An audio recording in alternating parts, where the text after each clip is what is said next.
Howdy music lovers, Tom from Blakgraz here, wearing my Highway 64 Gym t-shirt today. I want to say a big shout out of thanks and howdy, and we miss y'all to Andy and Gabby and the whole crew there in Copper Hill, Tennessee. We miss you, and we're looking forward to hopefully getting back there sometime soon in the future. You're mostly missing the Hellburger. I'm mostly missing the Hellburger, that is true. That is one heck of a burger, boy. Prepare yourself before you go to Copper Hill, Tennessee and have a Hellburger at Highway 64 Gym. Whew, you gotta have a stomach of iron, but it tastes so good. And then give yourself a day or two to recover. So right now I'm going to be changing my strings, or starting to change my strings. I got to change on all of them, but I'm just going to do this one for this video. And while we're doing that, I want to talk about an article that came out that was kind of interesting, and I thought it was interesting where it got shared on Telegram, which was not where I expected it to be shared. But it's basically about that for the first time since 1990, the Billboard Top 40 has no rap songs as hit songs. Now, I don't know if that means that R&B is not up there too.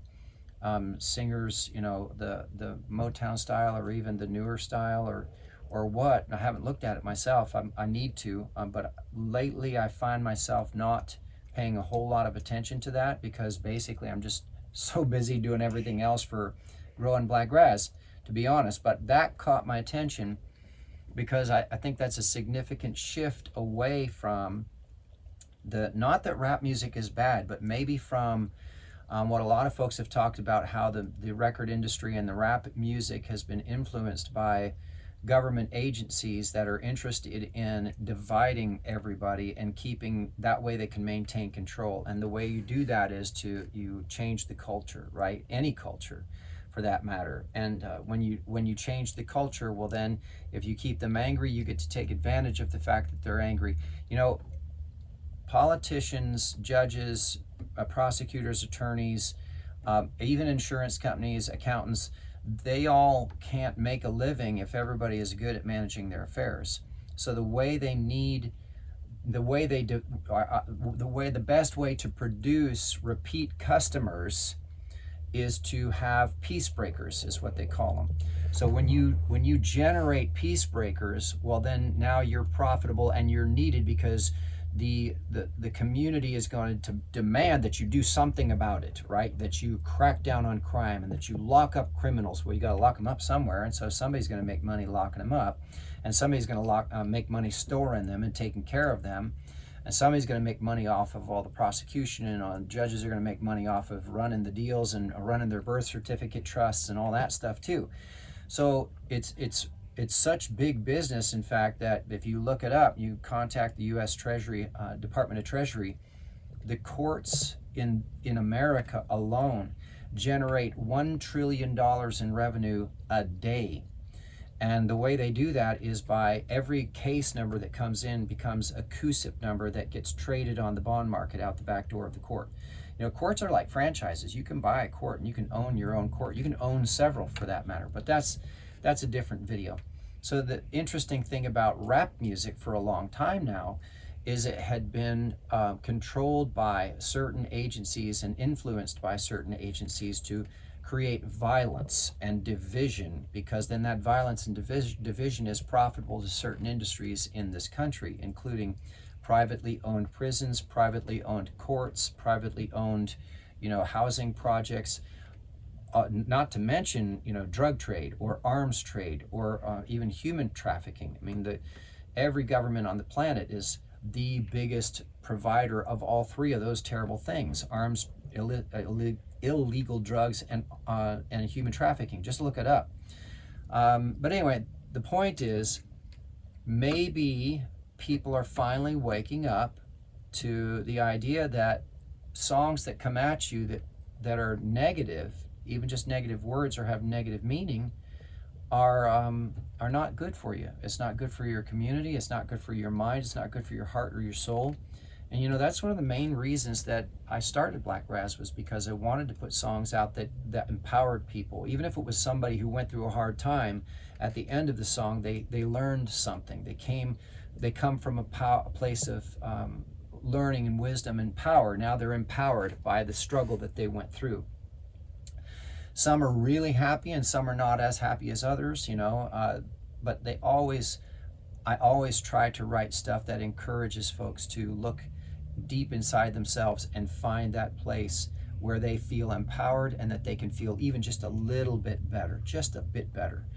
But anyway, so I'm going to start changing my strings and talk about how nice it is that maybe for a little bit now, rap music will not completely dominate. At least negative rap music won't dominate. And mind you, I've actually produced a couple songs, several songs actually, with a fella from Johannesburg, South Africa, named Matias Ndeve. And if you go to my website, blakgraz.com, you can actually see a tab where it features him and his information. And it was really cool working with him too, because he's really talented. He's got a great voice. And we also got to work together with him and Angelo Maruzzelli. And Angelo is actually kind of like a shooting star right now. It's kind of cool because he's touring with Cold, and his band University Drive is getting a lot of really good attention also, which is exciting. So I've got these songs that I've written with Matias and with now Angelo as well. And Matias and Samira too. And Matias and Samira, yeah, because my point was that I don't just write Blakgraz stuff just for me. I actually enjoy sometimes finding people that I collaborate with. And he is a rapper. I am not a rapper. Now, I've done rap. When I was doing covers, you kind of had to. There were certain songs, you know, like the Red Hot Chili Peppers you'd have to learn, or eventually you'd have to learn Nothing But a G Thing by Snoop Dogg, you know, or really popular songs that people would want you to play in a cover room, you know, whether no matter your race or no matter your preference of style, if you're in a cover band, you're playing whatever it is that people want to hear. And so you always tried to find ways to do that suited you as a musician too. Now that's the difference between playing a full original show and playing cover shows. Cover shows, you're picking songs according to what you think other people are going to like. With my show, I pick songs according to first what I like, and second, what I believe an audience in a cover room will respond to. So it's always first, do I like it? And then second is, do I think people will respond to it? And I've written a lot of stuff that people in cover rooms did not respond to it. So I had to drop them from the list and write something else. So there's 113 songs plus 8 other songs that I haven't finished recording, and 6 of them which are being played out live. There's a lot of material there because I would write something that I liked and then watch how the audience responded to it. And if they didn't like it, well then I didn't play it that often, maybe once in a great while. But getting back to the rap thing, working with Matias especially taught me a lot about, producing rap music and being good at that genre of music, being authentic to that genre of music. And I told him when I first started working with him too, and just so you know, if you want to check it out, what we've done, there's I think it's 3 songs with him alone, which is the first one, which started as kind of a joke. It's not him alone. You're on it too. Well, I'm on it, but it was Mostly meant to focus him. It was meant to focus on what he does, right? His talent. It's called The Booty Goes Pop. And the story behind that is funny because that came from my wife scratching our cat's back end. And every time you scratch our cat's back end, like most cats, they arch. Oh, that feels good, Like a cat twerk. Yeah, a cat twerking when you scratch their back end. So she would say, I run my nails down your back and the booty goes up. The booty goes up. And I just changed it to the booty goes pop. Now, this was the first time I'd ever worked with Matias, so I had no idea what to expect, and it was kind of an experiment. Can I even do this as somebody who writes and produces anything? Can I do a rap song and make it sound good, make it sound legitimate and genuine, right? And what's it like working with him? Is he going to be able to actually even record something and get it back to me so that I can put everything together? I didn't know. I didn't know if he would actually follow through on his word. And Matias Ndeve was a man of his word, and he has been to this very day, which is why every chance I can, I'm going to work with him again.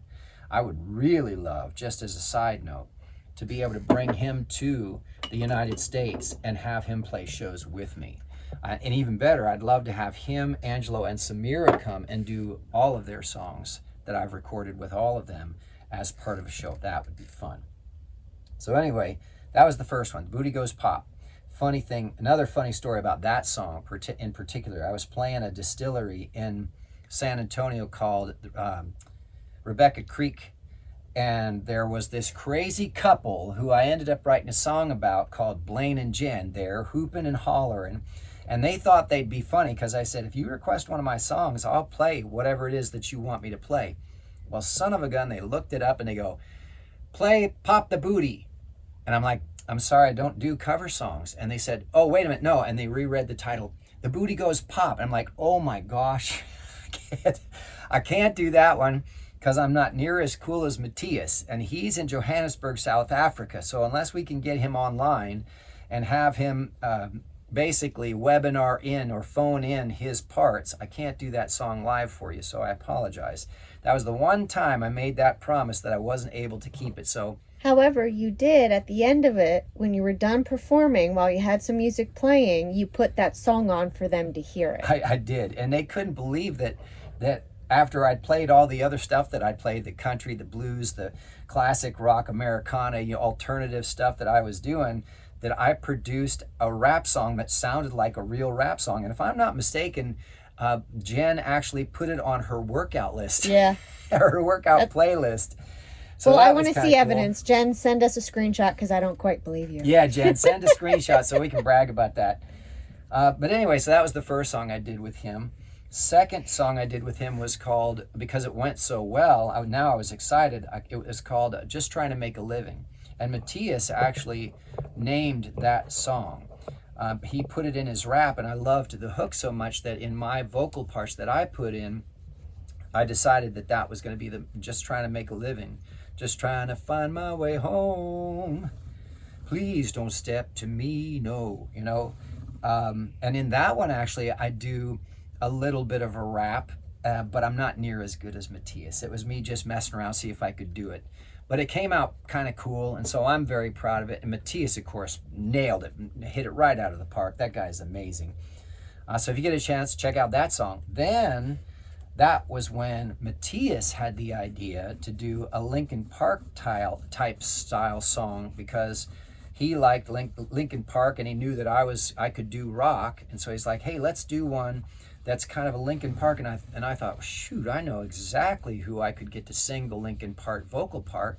That would be my friend Angelo Maruzzelli, because he has this great rock growl, like screaming, just amazing, really strong rock vocal, amazing guy. So I sent the song to Matias, he put his rap on it, and then I put on my part what I thought Angelo could build from. And told him, listen, go at it, change it completely if you want to. And he did. Wow, was it creative. He inspired me later in other songs to try other vocal ideas just because of what he did with that particular song. So Angelo, thank you very much. That song was called My Life, and I actually just posted about that on a couple different platforms yesterday. My Life is my interpretation of a Linkin Park style song by Blakgraz with Matias Ndeve on rapping from Johannesburg, South Africa, and Angelo Maruzzelli singing the vocal rock parts from Arizona. Now, he's originally from Pennsylvania, but he lives in Arizona now.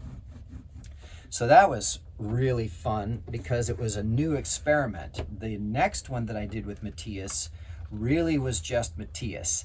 He sent me this vocal part that was just him saying, little mama love the thing that I do, little mama love the thing that I do, yeah. And he was singing real low like Barry White, and it was, oh man, it was good. I was like, oh, he's gonna get the ladies with this one. And he says he's not a singer, but from the way that song was, what he sent to you. His voice. He's a singer. He just needs to work on that. He needs to practice. That's all. I just got to practice. He's got great tone. When he sings down in that baritone, man, it's very, very sexy, very cool. I mean, he's going to get ladies for sure. But Move over, Barry White. Move over, Barry White, and a whole bunch of other vocalists, because when he's relaxed and he's just having fun and he sings low like that, it's really good. So I'm hoping I can convince him to do another song like that sometime soon. So that one was all him. So he did that chorus, and then he did the raps, and I produced everything and put the music around it. And I had to kind of twist his arm to get him to do it because he didn't think it was good enough. And actually is one of my favorite songs that I've done with him. Which is another kind of cool thing. You know, I've recorded all these songs with different people like Rob Aldridge and Dave Pendergraft, Samira Prentice, Angelo Maruzzelli, and Matias Ndeve. So I don't always have to just listen to me singing. I have all these songs I've recorded and produced with other people, and it's like listening to the radio for me. I listen to my favorite songs. So what does that have to do with rap not being in the top 40 right now? Well, first off, that's a temporary thing. Every day, every week, that's changing, right? You know that it's gonna change. Somebody is going to have a hit song that's gonna get up in the top 40. Maybe it'll be rock finally again. Well, it could be a resurgence of rock. I mean, that's pretty normal. We've seen a big resurgence of bluegrass and blues and kind of root style stuff, and that's mainly because there's a lot of stress in the world. When there's stress in the world, people revert back to their roots. They go back to tradition, right? So then it takes some time to recover from that and find a new way to reinvent all of those traditional sounds, which is what you're hearing with country, and you're hearing with a lot of different styles of music and mixing and blending, which is why Blakgraz was designed the way it was. I wanted from the very beginning to mix whenever and whatever I wanted to. So that's a temporary thing. That top 40 status with no rap, that's only temporary. There's going to be somebody who's going to step up and come up with a really good song, just like that one, Everybody Getting Tipsy, right? That country rap song. There's going to be somebody, because human beings are creative, and the rap community is huge, and there's so many good rappers out there who are not singing about negative stuff. They're actually singing about positive stuff, and that doesn't even include the Latin community who does rap, or the French community who does rap. One of our favorite things is to watch some of the shorts on YouTube of French rappers. So there are German rappers. There's rappers from all over the world that could have a #1 hit, a worldwide hit, just because they're creative enough. See, this is what Martha mentioned about this topic when I first read the article to her. She said, doesn't that mean that there's an opportunity now for somebody to step up and do something different? And I said, oh man, yeah, that's exactly what it is. And hopefully all of the rappers out there and all of the artists out there are looking at that thinking, oh man, I could be the one who breaks this trend and then gets noticed for breaking the trend, right? What I'd add to it too is, people don't have to take our word for it. It's been declassified. That the rap industry, especially music as a whole, but rap music particularly, has been manipulated. Oh, sure. On purpose for culture wars and interior, exterior of whether a neighborhood or not. The communities, the effects, the deliberate effects of getting people into jail. It's been declassified by the CIA and other stuff like that. And so what's happened is that a lot of people have woken up to what's going on, so they're shying away from it because they're not just internalizing it, they're feeling the resonance, and they're choosing a different path and not allowing that energy of the vibration of the negative words and the negative beats to influence them. So I think this is going to be a major resurgence where rap is going to shift again, because it shifted. We both enjoyed it when it first came out. Oh man, yeah. Or even go back to the Sugar Hill Gang. Yeah. In the 80s. It was fun to learn those rhymes and to be able to say them with them and remember that many parts. And the rhythm of the words and the way it flowed along, it just made it fun. And then it turned into this weapon that just created division, it created race wars, it created culture wars, it filled the prisons. everybody was angry with each other. Everybody was, was very narcissistic. Look at me, look at how I'm the best. I've got the most material things, and I think everybody's come to the realization that that's a dead end, right? Well, add to that too, then you don't have to take our word for it or your word for it, even though you've been in the industry for a long while. I mean, listen to Cat Williams, listen to LL Cool J, listen to people talking about stuff that's gone on with Diddy. That all alone speaks volumes to the truth and reality of how the industry itself is changing, but also how this particular genre is changing. And there's so much opportunity with what they can do with it. Yeah, and you definitely don't have to take our word for it. I mean, there's so much evidence out there of interviews as well as unclassified documents. I mean, it was a concerted effort and all based on making money. It was all based on making money. Unfortunately, it was the money at the cost of destroying communities and families and lives, right? But that's pretty normal for government. They just don't care. They just want to make their buck and get their whatevers and have their power trips. And so that's not unusual. I mean, they've done it so many other times in so many other ways. We don't need to belabor that. But, the thing I am enjoying is that there's this new opportunity, there's new window for something like Blakgraz to come along or something like Matias Ndeve to come along. Because when I started working with him, I said, listen, it's got everything we do has to come from a place of some kind of positive impact, right? It has to come from a place of learning the lesson. So I would strongly encourage everybody who listens to rap music to listen closely to the words and think about if it's really serving you or not.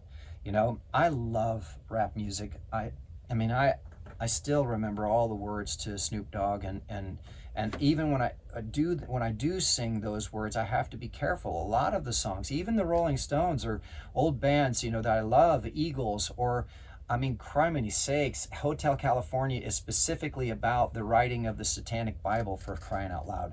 We haven't had that spirit hit here since 1969. That's when the Satanic Bible was released for the first time. You can't get more obvious. Or even Led Zeppelin, or other people that there's so much negativity. Just listen to the words, or just follow your gut. Listen to the intuition. That doesn't mean that there isn't a time and a place sometimes for a sad song, right? But it's another thing to be programming yourself so much so that you just hate life. You hate yourself, you hate life. This is horrible. Life is meant to be enjoyed. This is a journey you're supposed to enjoy and learn stuff from. If you've had enough of learning being miserable, well then start listening to stuff like Blakgraz that makes you feel a little bit better. Maybe that's a good idea. But anyway, I thought this is a really wonderful time to be alive. Since 1990, there has always been a rap song in the top 40. Now, the other part of that too, of course, is does the top 40 even really matter anymore? Really? Does it really matter anymore? Because darn well the top 40 is completely manipulated by the big unions, the big labels, the big everything, and they are all losing control. Right? They don't have the narrative this way that they used to, which is kind of good for me as an independent artist and everybody else out there as an independent artist. And that also means that maybe there's a need for a new kind of chart. You got Reverb Nation and you got Bands in Town and Band Mix and all these other places, or Drupal, other places that put up charts. Somebody is going to take advantage of this moment and come out as the more reliable and most credible source of real, charting, sales, whatever. Maybe it's even going to be someone like, Spotify or Apple or Tidal or Napster or Deezer, who does their own charting, and they become the source now instead of Billboard or instead of the main industry, or YouTube even. Or even YouTube. Maybe YouTube will start doing their own charts, There's no telling. It really is a wonderful opportunity for just about anybody who has vision, right? Especially as an artist. If you're an artist and you've never looked into rap, maybe you should team up with somebody from South Africa who's very good at rapping and introduce this new style where it's a mixture of, sort of like that Everybody Getting Tipsy song, right? where it's a new mixture of this or a new mixture of that. And remember, that's how rap rock got really big in the 90s and 2000s, right? Limp Bizkit and all those guys, and Papa Roach, all the big rap rock guys, they were huge for a long time there. And the music was awesome. They did a great job. Even Linkin Park, that's where that came from. So why not bring rock back using the very same tools that have already been proven to be popular, you know? Who can say? Maybe there's bands already doing it and I just don't know it. Now, the other thing that hasn't been talked about in a long time too, as far as popular trends, I know for sure from the podcast that I did with ZHZ, ska is still out there too. Remember how big ska was? No Doubt came from them. All those Real Big Fish and all these bands, they were doing ska versions of cover songs and just doing ska shows, and horns became a big thing. Oh man, I just did that, didn't I? I made my life really tricky here for a second. See what happens when I do guitar and gab at the same time? It gets messy. Oh, but ska is another really fun live style of music that I actually don't have any songs written for, but I have been thinking about it not because I want to make it popular again, but because it's so much fun. Ska music is sort of like rockabilly. It can be just so much fun to jump around because it's using those upbeats. And it's usually pretty fast tempos too. So fast tempo, upbeats, and it's physically challenging. So when you're watching the musicians, you see them, really getting into it. And that always, when a musician is really getting into the intensity of what they're doing, the audience always responds. You can't help it, especially if they're good. You just can't help yourself because it's amazing to watch a good musician really dig into what they're doing, The other style is polka, which, Weird Al, if you ever see this. Oh yeah, polka. Oh, we had an idea for Weird Al. Put this in the notes and tag him. Remember that Poison song called Talk Dirty to Me? Well, we just saw a comedian, I don't remember his name, but he was using a PowerPoint. So whoever he is, you get credit for this. He out of nowhere. McMillan was his last name. Was it McMillan? All right, using PowerPoints, and he was so funny. So he was talking about his wife saving more money even though she spent more money. He was explaining how she was arguing that she was saving more money than he did when he shopped and spent less. And he said, "Oh, you have no idea how hot you are right now. Talk nerdy to me." And I just went, "Oh, we got to get a hold of Weird Al. He's got to do a song. Poison's Talk Dirty to Me called Talk Nerdy to Me." Now, I, for a second, thought maybe I could do that. And I'm like, no, that's not me.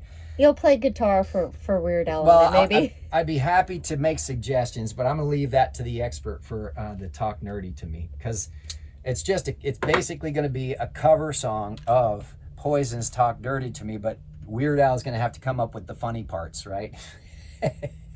So somebody tell Weird Al he's got to write a new song called Talk Nerdy to Me. I wonder if he has one already. Oh, shoot. Are we actually behind the curve on that? I don't know. We might have to take off our tinfoil hats, aluminum right? foil. Aluminum foil.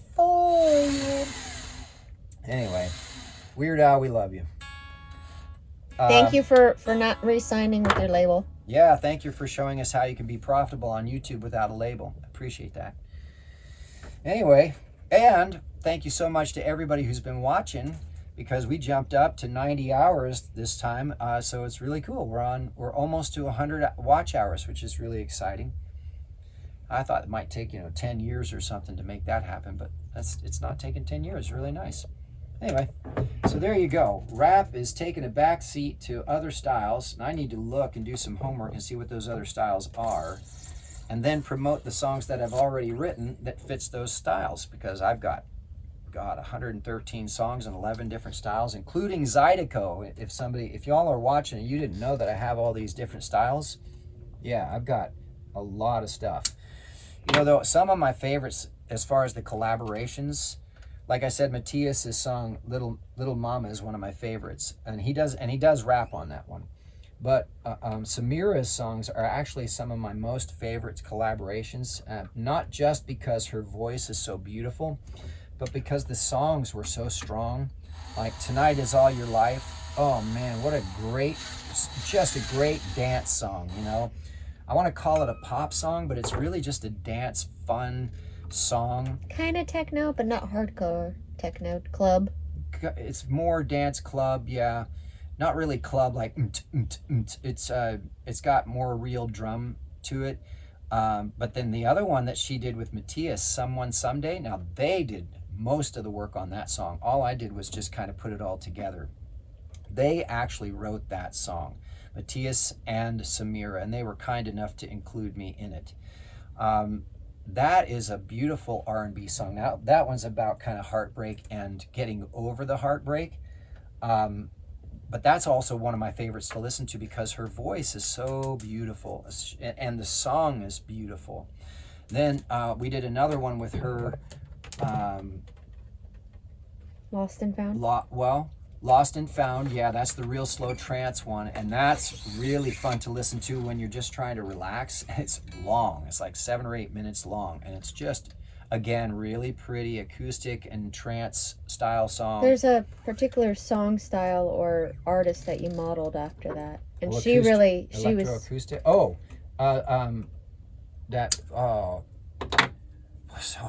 Teardrop by Massive Attack. and she loved the idea of it. So Yeah. she did. You weren't intending it for it to be as long as it was, but she just She kept going. She just kept going. She did a really good job. She really got into it with that Yeah, song. she really did. I just provided the music with a little bit of melody idea, and she just went with it. I mean, she was a natural. Yeah. And then her voice was so perfect for it too. But then the other one, 9 Days, that's a really beautiful R&B song that I wrote together with her. I love listening to that one. I actually like playing that occasionally too. It's a little high for me, but I still love playing it so much that I'll sometimes squeeze it in just for fun. It is a drop D acoustic song, so I usually have to pair that with something else like Lady Pearl, unless I have, a really, if I have time that I can just down tune real quick before that song starts, then I'll just throw it in. And then of course she also did another song with me called Why Are You Still Here? And it's just piano and her singing, and that was me kind of seeing, how far can I push her vocally and still have her feel comfortable doing it? Because it was more, not Broadway per se, but more on the classical side of singing, this really nice arpeggiated piano part. And it's such a beautiful song. It's basically about, hey, I know that you're not in love with me, and I'm okay with that. I just was hoping that you would hang out for a while and we'd have a good time. And, I know that eventually you have to leave and you're looking at the road and you're always wondering, what's down the road and I got to check it out. And so, you feel free to go whenever you want to, but I have to ask you, since you're still here, why are you still here? Right? That's the premise of the song. And she did a beautiful job, a beautiful delivery, very delicate and heartfelt and passionate with that kind of almost like a smiling, like she knows exactly what the answer to the question is, but the person that she loves won't say it. They won't say, I'm here because I love you, even though I still really want to go and look around the world and see things. So I thought, and I always love listening to that song because it's just pretty and it's a beautiful piano part, and it came out really, really, really well. You have to turn it up super loud though, because the piano part is super soft and the vocals are very delicate, and so you need to hear all of it up real close. So not loud to be loud, but loud enough to block out any other distractions around you. It's not like a lot of popular music now where it's so coming at you and so much. This is something almost like you have to go somewhere quiet to be able to listen to it, to appreciate what's going on. And then there's Close Your Eyes. Oh man, I forgot about that. That's a great song. Close Your Eyes. That was my experimentation with open G tuning on not just acoustic but on electric, and it has a really interesting syncopated drum beginning that's electric electronic drums with acoustic and bass and harmonica, and it's a lullaby, and it's a call and answer. So basically, she sings and I answer, and she sings again and I answer, and then we end together in harmony. And she just, again, knocked it out of the park. Samira did such a great job. So I have all these songs with her that I just love listening to, almost like I'm just turning on my favorite radio station. I don't even have to listen to just the stuff that I've written or even the new songs that I'm working on. If I get tired, or if even my Martha gets tired of me playing the same stuff over and over again. All right, I've heard that song enough. You can pick a different one now.